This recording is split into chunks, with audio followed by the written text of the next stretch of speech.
Laine went to the Arboretum to meet with her walking group. On her walk, she met an engineer who made his own instruments. They were talking about how to make ordinary art more mainstream and accessible.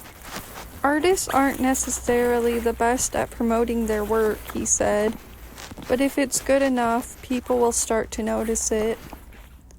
Laine's favorite movie was called Les Amicales. The main character was a sweet, down-to-earth woman who was stylish and also a boss. She commanded respect from the men in her gentle manner.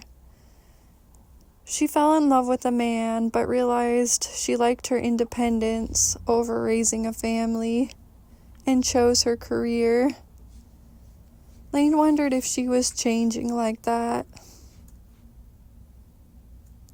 At the Arboretum, the trees had special labels on them, like clothes with fancy names, Gucci, Prada. It said where each tree came from, and it gave them an air of respect that kept people from breaking their branches or climbing all over them.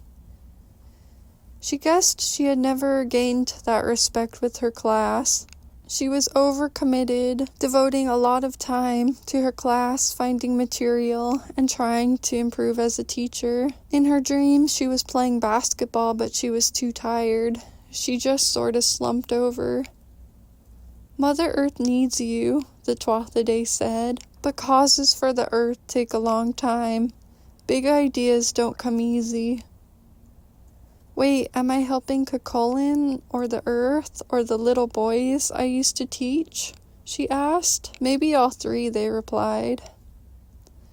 It seemed like the Tuatha had been hovering mid-air in the painting.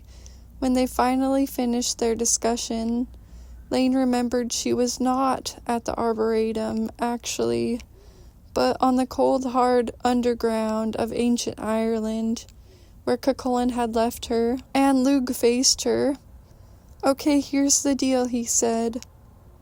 We know it's in the greatest benefit of everyone if someone like you becomes wildly successful.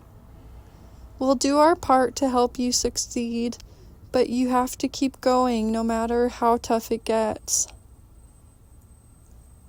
Laine grew excited at the thought that unseen fairies were having negotiations about her, opening doors that had previously been shut, and she wasn't embarrassed to say she still believed in fairies and happy endings. She didn't know what someone like her meant. Maybe they just meant someone who is kind. You're very kind. Don't let the world take that away from you, one woman on the train said when she offered her seat. I am a light in the light. I am a light in the dark. I am an enduring spark. It was like if she was from a small town no one knew about and not many people came to visit, then it became semi-well known because a popular TV show was being filmed there. That's what this time of her life felt like. Maybe since I'm no one and nothing, I can be everyone and everything.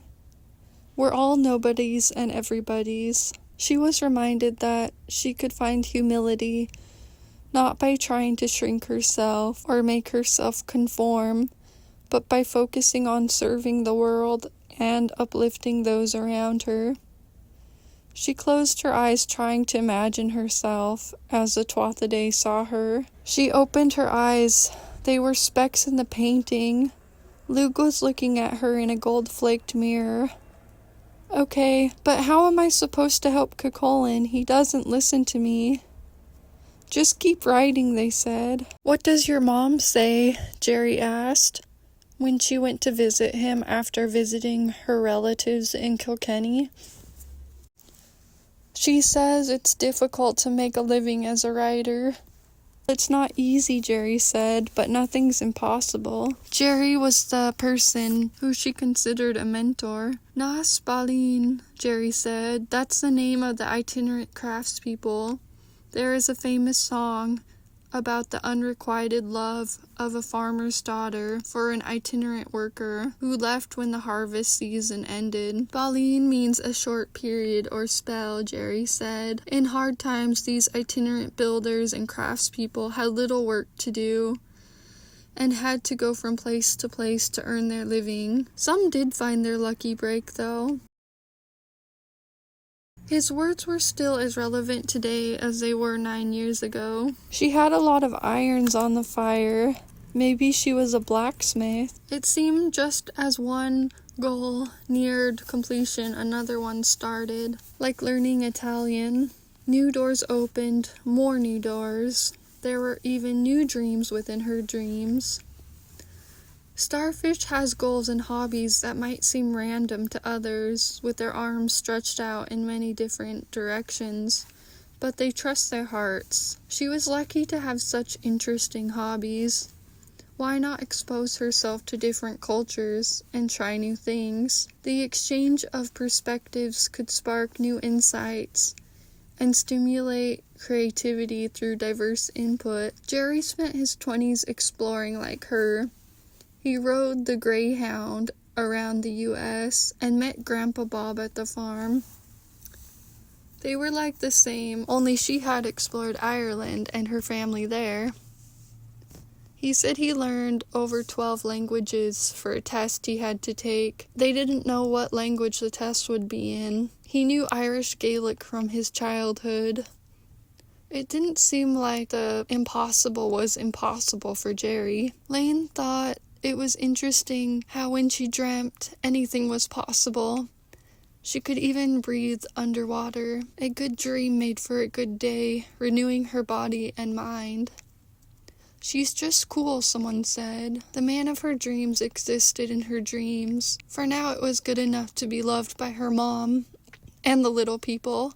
And by little people she meant the kids at the school, not the Tuatha Dé. Or maybe it was the other way around. The little boys at the school said they didn't like her, that she had a weird pointy nose, but she saw how they looked at her when they thought she wasn't looking, and could feel her secret impact. They were a different gender, a different religion. They said caramel and roof differently. I'm from the Midwest, she said.